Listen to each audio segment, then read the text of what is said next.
صحیح بخاری حدیث نمبر 25۔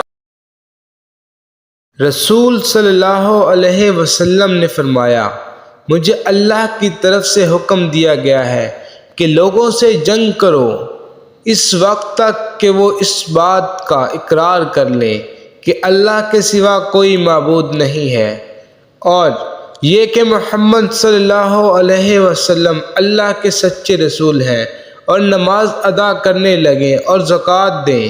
جس وقت وہ یہ کرنے لگیں گے تو مجھ سے اپنی جان و مال کو محفوظ کر لیں گے سوائے اسلام کے حق کے۔